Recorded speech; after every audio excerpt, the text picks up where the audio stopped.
Imagine uma jovem bilionária do Vale do Silício, de voz grave, olhar firme, gola alta preta e uma promessa quase milagrosa. Ela dizia que iria revolucionar a medicina. Dizia que com apenas algumas gotas de sangue seria possível fazer centenas de exames.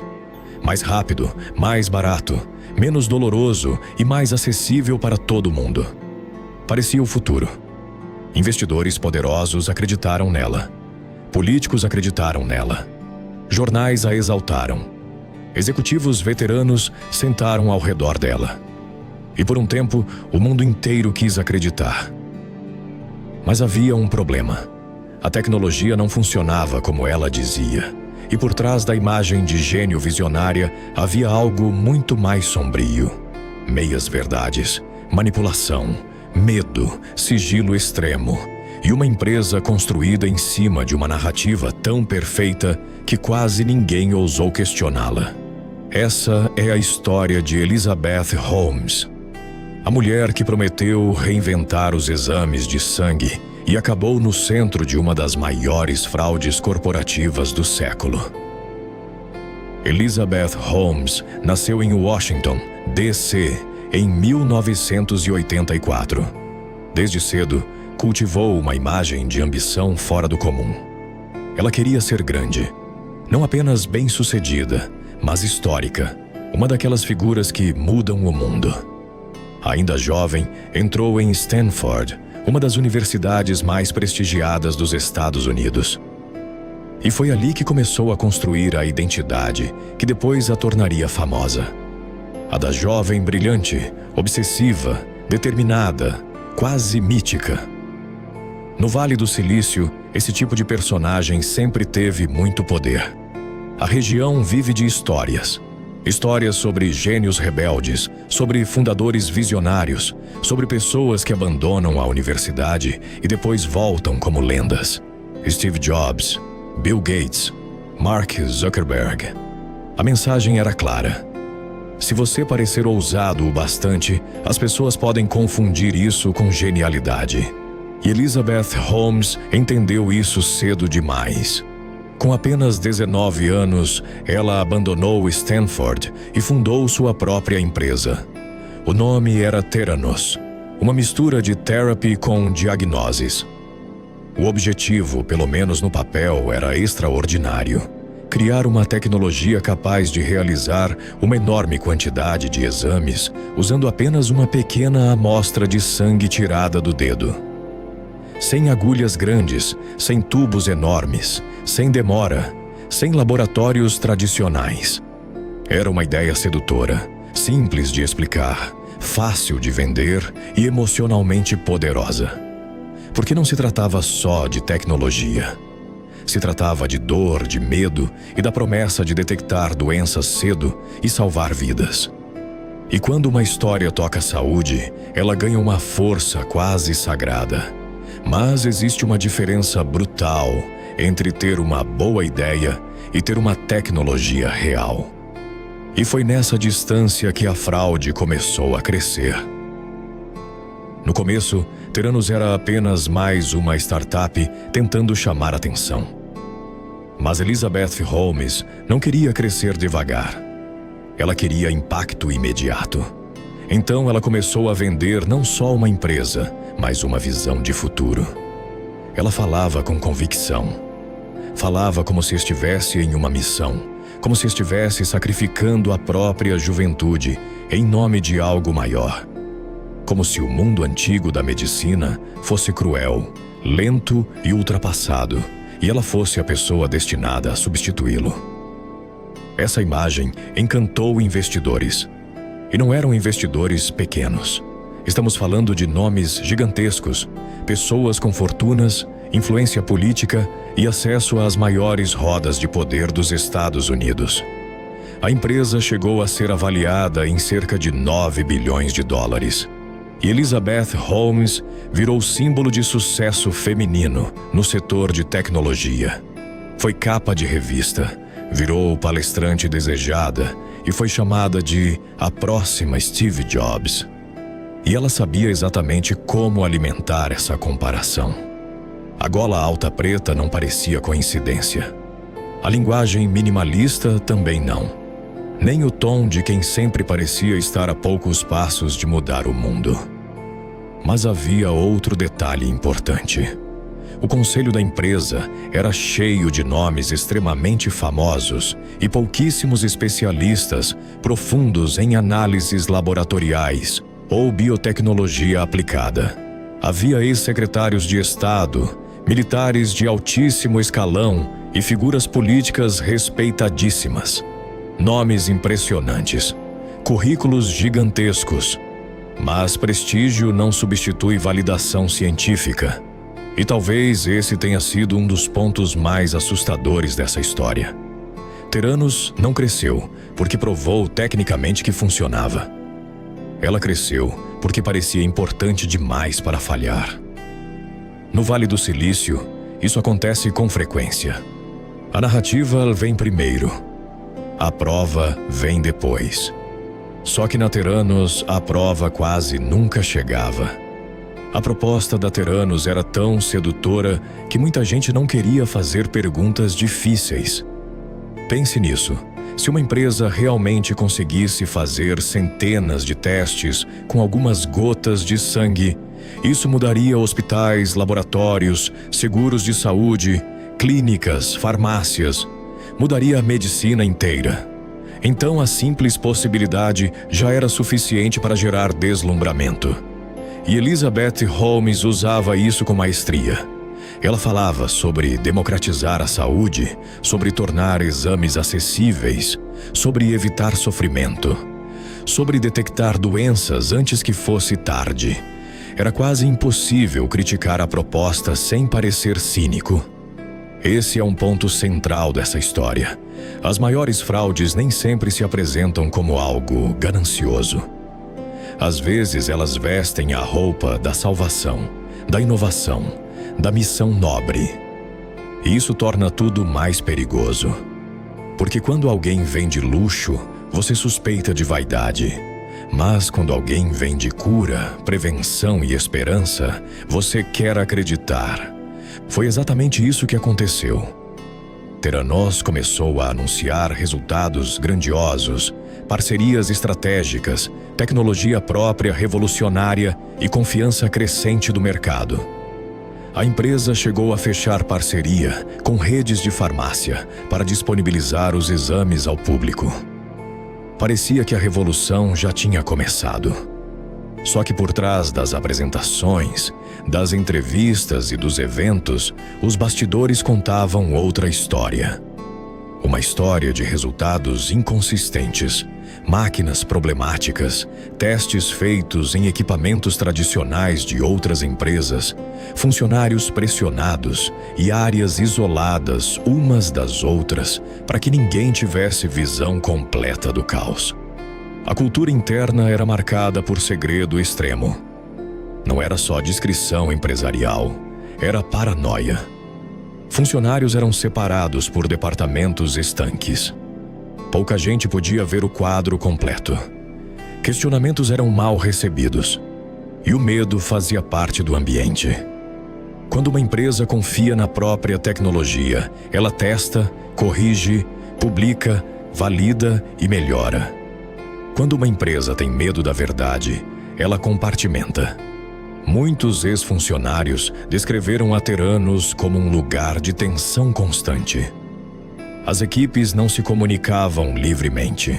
O acesso à informação era restrito e a liderança parecia mais preocupada em controlar o que cada pessoa sabia do que em resolver os problemas reais da tecnologia. Isso não é um detalhe pequeno. Empresas inovadoras costumam ter segredos, claro, mas a Theranos elevou isso a um nível quase obsessivo. O sigilo servia a uma função: impedir que a realidade completa aparecesse. Se um engenheiro soubesse só um pedaço, e um cientista soubesse outro, e um executivo visse apenas a apresentação bonita, ficava mais difícil para alguém perceber o tamanho do engano. Havia uma distância enorme entre o que era prometido externamente e o que realmente acontecia internamente. E essa distância é o coração da fraude. Não era uma startup que exagerou um pouco. Não era um produto ainda imaturo sendo apresentado com entusiasmo. A acusação central era muito pior. A empresa teria enganado investidores e parceiros sobre o que sua tecnologia realmente era capaz de fazer. À medida que o mito crescia, a pressão para sustentar a mentira também aumentava. Porque quanto maior a expectativa, mais impossível ficava admitir que a promessa não estava pronta. E esse é o ciclo clássico de muitas fraudes corporativas. Primeiro, você exagera para ganhar tempo. Depois exagera mais para proteger a primeira mentira. E quando percebe, já não está mais defendendo um sonho. Está defendendo um castelo inteiro feito de ilusão. Existe algo muito importante nessa história, que vai além de balanços, máquinas e investidores. A performance. Elizabeth Holmes não vendia só tecnologia. Ela vendia presença. A voz grave, o olhar controlado, o jeito contido de falar, a estética calculada. Tudo isso ajudava a criar uma sensação de autoridade. Ela parecia alguém que sabia exatamente o que estava fazendo. E isso nos leva a uma pergunta desconfortável. Quantas vezes o mundo confunde confiança com competência? No caso de Holmes, essa confusão teve um poder gigantesco. Ela era jovem, bonita, articulada e transmitia certeza absoluta. Num ecossistema obcecado por fundadores lendários, isso tinha um valor enorme. Muita gente não enxergava só uma empreendedora. Enxergava um símbolo. A mulher que pisaria num território dominado por homens. A visionária que mudaria a medicina. A exceção histórica. E quando alguém vira símbolo, questionar essa pessoa passa a parecer quase uma heresia. Mas, no fim das contas, ciência não se curva a carisma. Resultados não melhoram com branding. E sangue não mente. Por um tempo, a máquina de reputação funcionou. Mas bastidores problemáticos sempre deixam rastros. Havia gente dentro da empresa percebendo que algo estava errado. Funcionários que viam inconsistências. Pessoas que questionavam os resultados. Profissionais inquietos com o abismo entre a promessa e a realidade. E em histórias assim, sempre chega o momento crucial, quando alguém decide falar. Esse é o instante em que uma fraude deixa de ser apenas um segredo interno e vira risco real. A grande virada pública começou quando reportagens investigativas passaram a examinar mais de perto as promessas da Theranos. Uma investigação do Wall Street Journal expôs sérias dúvidas sobre a capacidade real da tecnologia da empresa. Esse tipo de reportagem é devastador, porque rompe o feitiço. Até então, muita gente só tinha visto a versão que a própria empresa queria mostrar. Depois disso, começaram a surgir perguntas mais duras. A tecnologia funcionava mesmo? Quantos exames eram realmente feitos no equipamento próprio? Quantos eram rodados em máquinas tradicionais? Os dados apresentados ao mercado eram verdadeiros? Pacientes poderiam ter recebido resultados falhos. E de repente, a empresa que parecia imparável precisou começar a se explicar. Depois que as reportagens vieram a público, o efeito dominó começou. Órgãos reguladores passaram a olhar a empresa com mais rigor. Parceiros comerciais se afastaram. O prestígio virou desconfiança. A confiança virou crise. Relatórios, inspeções e investigações aprofundaram o que antes parecia apenas rumor. A narrativa da revolução médica começou a desmoronar diante de evidências de falhas graves de qualidade e de representação enganosa. E então veio aquilo que, para qualquer império de imagem, é letal: a perda de credibilidade. No mundo dos negócios, especialmente em saúde, você pode sobreviver a atrasos. Pode sobreviver a produtos incompletos. Pode até sobreviver a uma estratégia ruim. Mas é muito difícil sobreviver quando o mercado conclui que você não disse a verdade. Theranos começou a encolher. Fechou operações. Demitiu funcionários. Recuou publicamente. A empresa que dizia transformar a medicina passou a lutar pela própria sobrevivência. Só que já era tarde demais. Em 2018, a SEC acusou a Theranos, Elizabeth Holmes e Sunny Balwani de um grande esquema de fraude contra investidores, afirmando que eles levantaram centenas de milhões de dólares com declarações falsas ou enganosas sobre a tecnologia, os negócios e o desempenho financeiro da empresa. Esse momento foi simbólico, porque já não se tratava mais de reputação abalada. Agora se tratava oficialmente de fraude. A queda estava completa. Mesmo depois do colapso empresarial, a história de Elizabeth Holmes não terminou. Veio o processo criminal. Vieram as acusações. Vieram os argumentos da defesa. Veio a tentativa de separar erro, ambição e dolo. E essa distinção era crucial, porque o Vale do Silício adora romantizar fracassos. Fail fast. Erre rápido. Tente o impossível. Finja até conseguir. Só que existe uma linha brutal. Você pode fracassar tentando construir algo real, mas não pode enganar investidores, parceiros e o público sobre capacidades que não existem. No julgamento, a questão central não era simplesmente se a Theranos falhou. Era se Elizabeth Holmes sabia que as promessas não correspondiam à realidade e ainda assim seguiu vendendo essa imagem. Em 2022, ela foi condenada por conspiração e por fraude eletrônica ligada ao esquema contra investidores. Depois, veio a sentença: 11 anos e 3 meses de prisão federal. É um desfecho impressionante, porque durante anos, Elizabeth Holmes foi tratada como ícone, como visionária, como referência.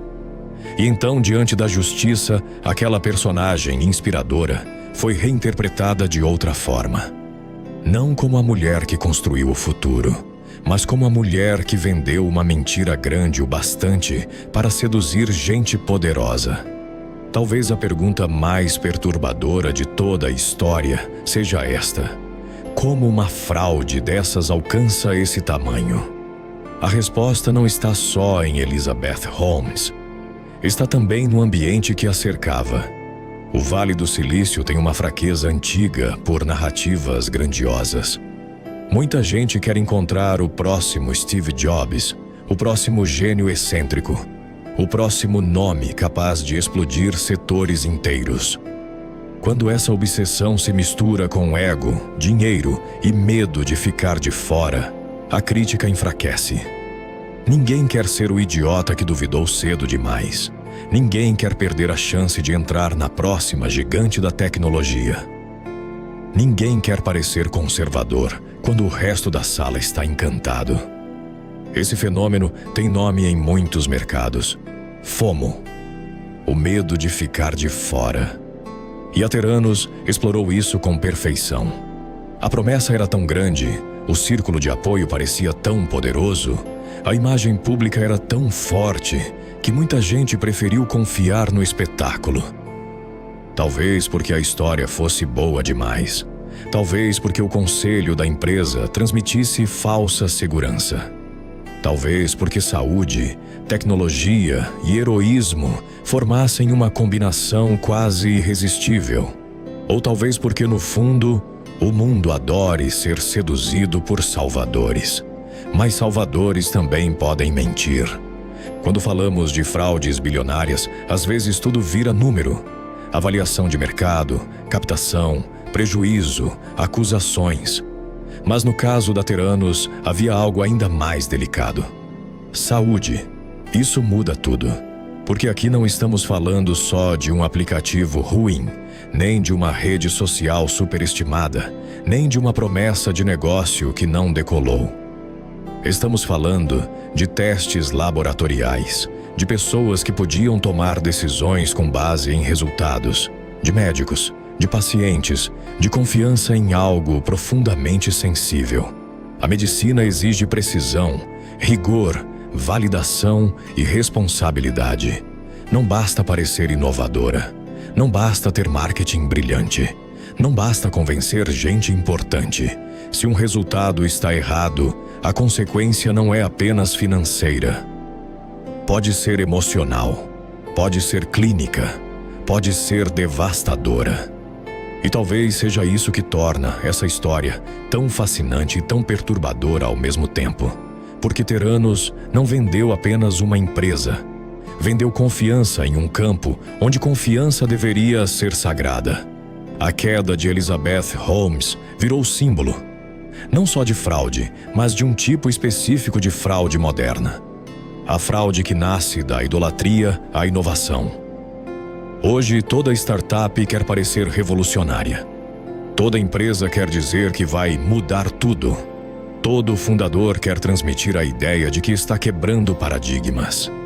Mas inovação sem prova pode virar teatro. Visão sem transparência pode virar manipulação. E carisma sem limites pode virar perigo. O caso Theranos deixou várias lições. A primeira: narrativas sedutoras não substituem evidência. A segunda: conselhos cheios de nomes famosos não garantem integridade técnica. A terceira: jornalismo investigativo importa, e muito. Porque sem gente disposta a investigar o que todos preferem celebrar, histórias assim podem durar muito mais tempo. E a quarta, talvez a mais desconfortável de todas. O mundo corporativo premia confiança performática com facilidade assustadora. Às vezes, quem fala com mais certeza não é quem sabe mais. É apenas quem aprendeu a parecer incontestável. Elizabeth Holmes queria entrar para a história como a mulher que revolucionou os exames de sangue. Entrou, mas de outro jeito. Hoje, o nome dela não é lembrado como símbolo de cura, nem de inovação médica. É lembrado como aviso. Aviso sobre o poder de uma boa narrativa. Sobre os riscos da adoração cega a fundadores carismáticos. Sobre a facilidade com que dinheiro, prestígio e ambição podem se misturar até ninguém mais enxergar a verdade. A Theranos prometeu um futuro mais simples, mais rápido e mais humano. Mas por trás daquela promessa havia algo muito antigo: ganância, manipulação e mentira. E talvez o mais assustador seja isso. Não foi uma fraude bem-sucedida porque a mentira era perfeita. Foi uma fraude bem-sucedida porque o mundo queria acreditar nela. E quando a vontade de acreditar é maior do que a vontade de verificar, qualquer ilusão pode parecer revolução.